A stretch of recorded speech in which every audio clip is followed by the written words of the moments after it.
Hey guys. Okay, so today we are going to do the bag lab. So this is where this is.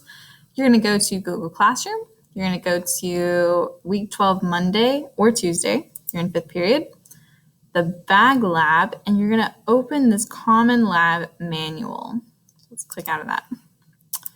Your Common Lab manual is a collection of all of the labs that physical science does in either BWHS and BHS. And so we keep all of these here in a row. Today's is called the Bag Lab. If you wanted to click here, this is a Google Doc version of this same lab that we're doing. But we're going to dive right on in. So our pre-lab is to answer these two questions. What is an endothermic reaction and what is an exothermic reaction? Well, an endothermic reaction is one that absorbs heat, and by doing so, it cools the surroundings. And our example was an ice cube melting. So when an ice cube melts in your hand, the ice cube is getting hotter, right? It's getting warmer. It's warming up, which is why it's melting, but your hands are pretty cold. So an endothermic. Now, an exothermic reaction releases heat into the surroundings and it warms the surroundings. So like a fire would be an exothermic reaction because the surroundings are getting hotter. So that is what those are. Now we are going to put on our safety goggles, our safety equipment, and go through lab. So let's see if this does. Okay, great. Okay. So first thing, safety first. I've got my lab coat. I've got my hair tied back into a ponytail. And there we go. These are a little tight, but you get the idea. Okay, so let's go through our materials first. We have CaCl2, calcium chloride here, right? That's right, calcium chloride. We also have NaHCO3 or sodium bicarbonate.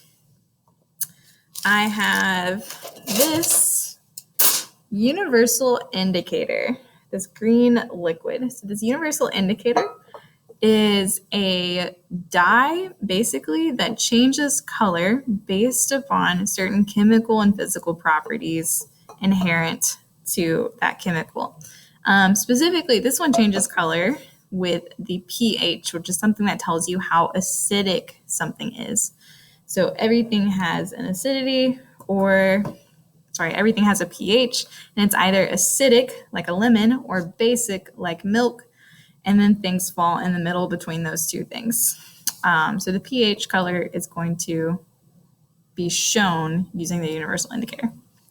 We also have one plastic spoon, one pipette, one Ziploc bag, and a small cup, and then finally our scale. So we're going to learn how to do some things today. All right. So the first thing we're going to do is I'm going to tilt these and just start talking. So hopefully you can see the lab space pretty well. All right, so let's hide this too. Okay.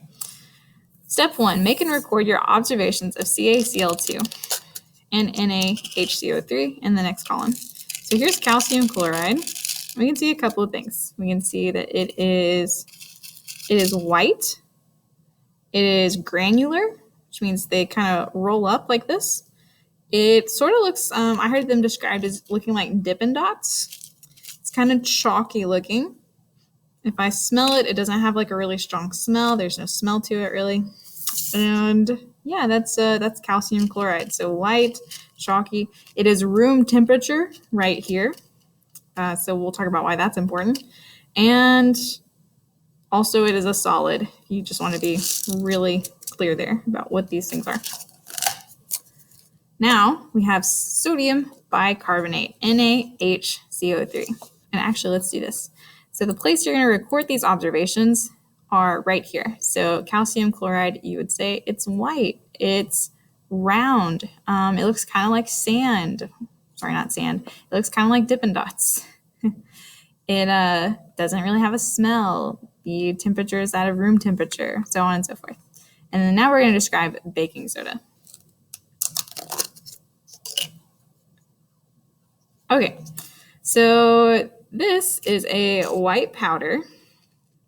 It is softer, much softer, more likely to stick to my hands than the more granular calcium chloride. It is powdery. It has a slight smell, but not a lot. So neither of these are very strong smelling, unlike the vinegar we used last time. And it is also room temperature. Okay. Oh, man. All right, so now here's what we're gonna do. I'm gonna try to scoop this back. We're gonna take our Ziploc bag here. I'm gonna take the cup out of it, and I'm gonna place about half, actually I'm gonna do the full thing for you guys so you can see. So I'm gonna place a spoonful of sodium bicarbonate in one corner of my bag, like this. Okay. And then I'm also going to take another spoonful of calcium chloride, so the CaCl2, and I'm going to place it in the opposite corner.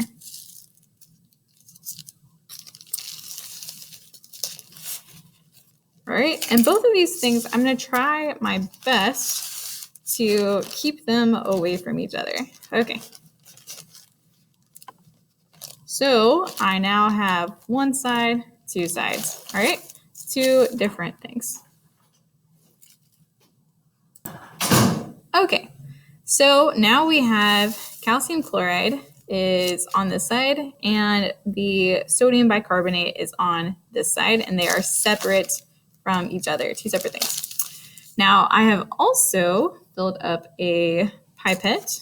So this is a pipette with, actually I filled up several pipettes with the universal indicator here, this green liquid that I told you guys would tell us about the pH of the substance. So we're gonna put this in our bag, being careful not to spill it, okay?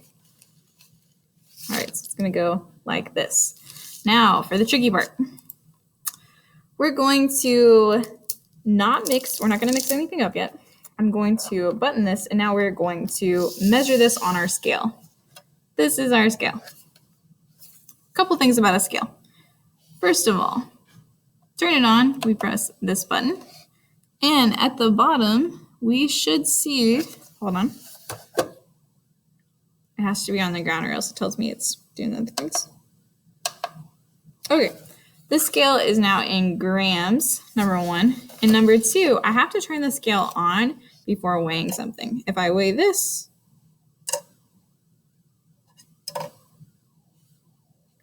hold on. It gets a little loopy. There we go. All right, according to this, this weighs 1 gram. But if I press this button, put it on, and then turn it on, then the scale is gonna zero out.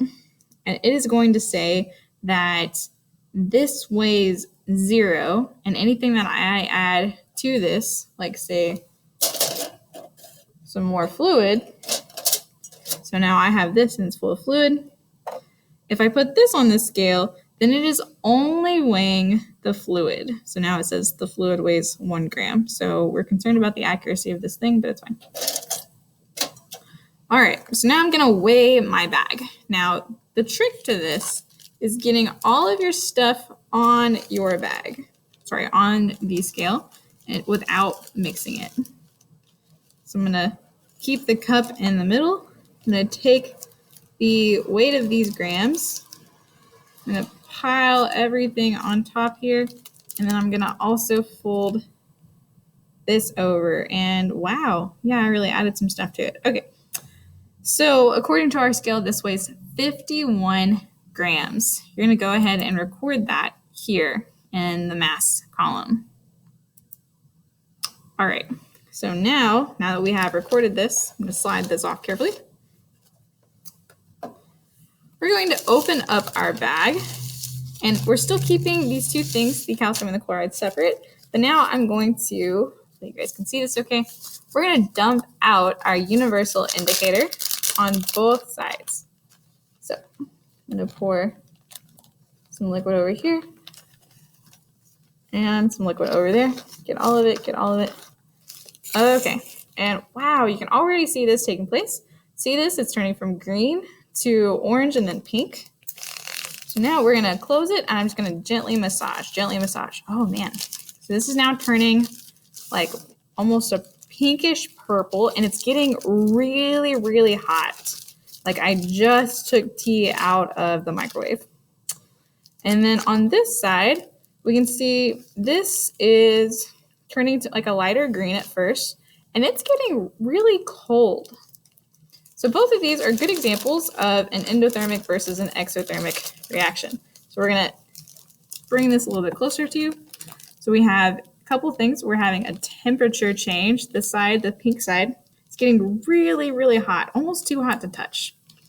And this side is getting like pretty cold, like nice, I won't say super, super cold, about the feeling of like when you first take out like one of those ice gel packs, kind of feels like that. Also, both of these have kind of changed. The granules are no longer there. This is now definitely a liquid. The granules are dissolving in this. And then on this side, this green part here that used to be, oh, actually, let's do this.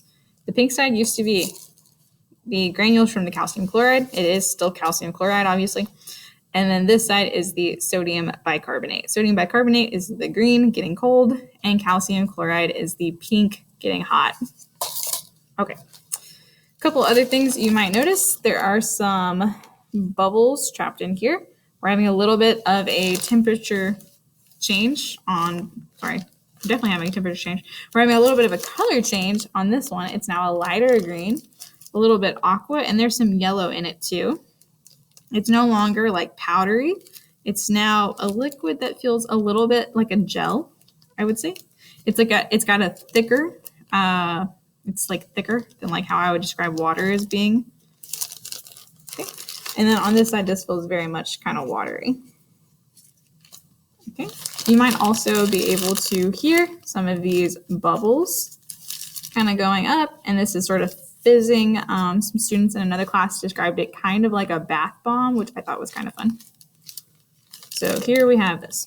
Okay, so now we're going to mix all three of these things together. So we're going to mix all the stuff. And again, my bag is still sealed.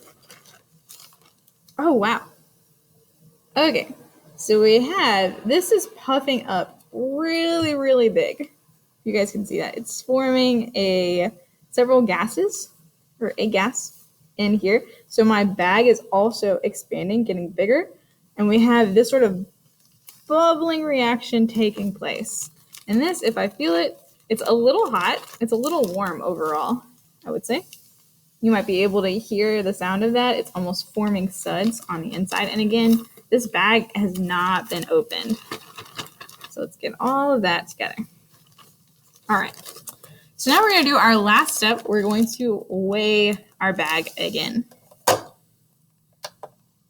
So I would say it appears to me like there's less stuff in here, right? Like there's less matter, less things taking place. And yet, when I get my scale to work, there we go. If we fit all of this on here, it's set, there we go. Right now it's weighing 50 grams, and I bet that 1 gram that we lost is because I was not able to fit part of this bag completely on there. Some of it's sticking out a little bit, but if you guys would like to see for yourself, hold on. Okay, well now it's reading 49, but it's really reading 50. It's really hard to fit the whole thing.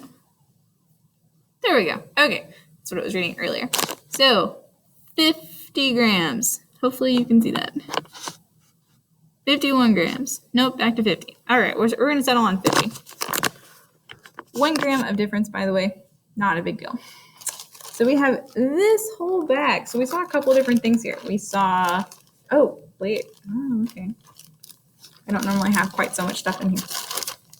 So now what is happening is this reaction, it was at first producing a lot of heat, And now it's all turning pretty chilly, and not just like, oh, this is the room temperature chilly. This is getting nice and cold. It's still bubbling up a pretty good amount too. And honestly, this is one of the bigger reactions I think I've seen in a while, which is what happens when you just dump a whole thing in there. And again, it produced this much gas. Look how much that is.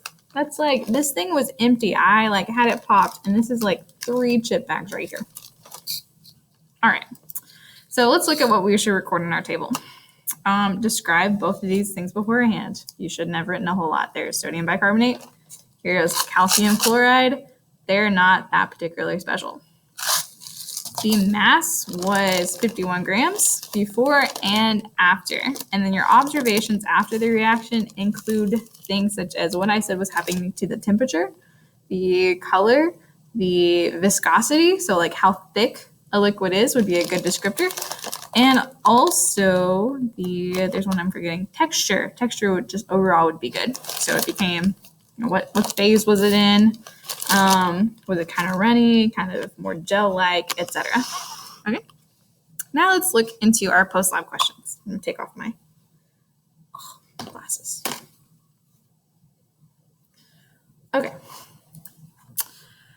So, was the law of conservation of mass observed, and how do you know? So what is the law of conservation of mass or matter? It says that matter can never be created nor destroyed. And how did we just see that? So we've been talking about how when we balance a chemical equation, we're seeing the conservation of matter because there's always the same amount of stuff on the reactant side as the product side. Now, we just did a chemical reaction, and we once again saw that there was the same amount of stuff, even though it looks like there's a lot less mass here, right? So some of us in class, we talked about how much does a gas weigh? How much does something weigh if it changes from a solid to a gas? It weighs the same amount, just those atoms are spread out farther from each other, okay? So this bag before and after, same amount, even though one looked like it contained a lot more stuff. What happened to the universal indicator during the reaction? So the universal indicator, the green liquid, where did that green liquid go? It mixed with both of the sodium bicarbonate and also the calcium chloride. And what happened after that? So here you were describing the temperature, the physical and chemical property changes that happened once we included the universal indicator. What was the temperature of the sodium bicarbonate during the reaction? It got cooler. So it cooled down. What is sodium bicarbonate? I accidentally already gave this away earlier if you happen to catch it. Sodium bicarbonate is the same thing as baking soda. So you could do at least part of this experiment at home. It's the same thing as baking soda, although without the universal indicator, you will find that it does not change color the same way. What was the temperature of the calcium chloride during the reaction? The calcium chloride became hot, became much warmer. And what is calcium chloride? Calcium chloride is the same thing as, I always say this wrong, it's ice melt or icy melt. If we go and look it up real quick, calcium chloride is used for pickling agents. It's one type, to be fair, whenever we say the word salt, we're talking about sodium chloride, but really like a lot of things with chloride are kind of the same here. Let's look at images because you might recognize some of it. Okay, calcium chloride is the stuff that we put on roads and highways and etc. in order to de-ice them. So it is like this, and you can buy icy melt. Called ice melter? Just icy melt? Really? All right. You can buy this stuff at Target, Walmart, etc. The little granules, and it's the stuff you put on your sidewalks, on your driveways, etc., on roads in order to melt the ice, which makes sense. And then was this reaction endo or exothermic? So this one is up to you guys to decide.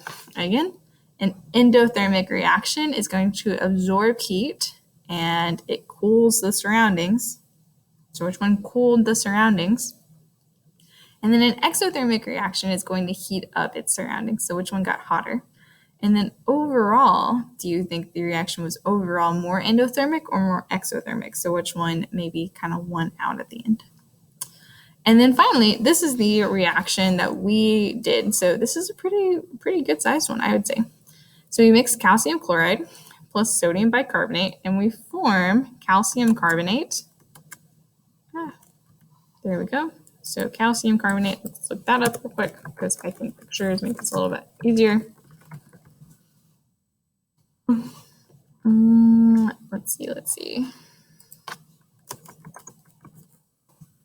It's found in a lot of things, but I was really hoping a picture would take place. Okay, calcium carbonate, yes. Number one is kind of the same thing as Tums, but like without the flavors. By the way, some of your classmates did not know that Tums came in flavors, which makes me really wonder what they think fruit is. And then it also composes different types of rocks, different types of minerals, and can be found also in seashells. So you have like limestone, chalk, things like that, calcite. Okay, so again, icy melt plus baking soda makes calcium carbonate stuff in Tums plus NaCl. Where have we seen this one before? It's table salt. Table salt plus water. And then what was the gas? This is all CO2. This is all carbon dioxide gas in here, okay? And then all the stuff that's left, which again, by the way, is still actually really cold. Very cold. Okay, that is all. And we see it's still kind of this nice, like baby pinkish color. And wow, so much gas.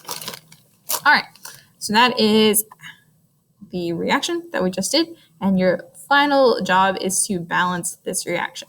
So here's what you are submitting for a grade. The answers to these post-lab questions and your data collection table completely filled out, and just be descriptive, okay? When it comes to calcium chloride, if you just write like, looks like, oh gosh, what are they called? The little ice cream dots, Dippin' Dots. Oh, all right, looks like Dippin' Dots. That's not good enough. I want to know things, people. Color, texture. How would you describe it to like an alien? That's the point here. Let's be descriptive. Someone who'd never seen any of these things. All right, and then finally, your final job is to turn this in. Turn this in. Let me move this over here. I'm going to go to classroom.